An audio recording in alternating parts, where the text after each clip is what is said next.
दिवाकर नमस्तुभ्यं प्रभाकर नमोऽस्तु ते। सप्ताश्वरथमारूढं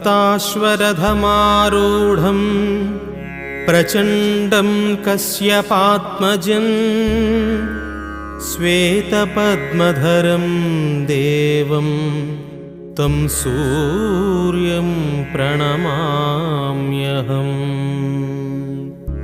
लोहितं रथमारूढं सर्वलोकपितामहं महापापहरं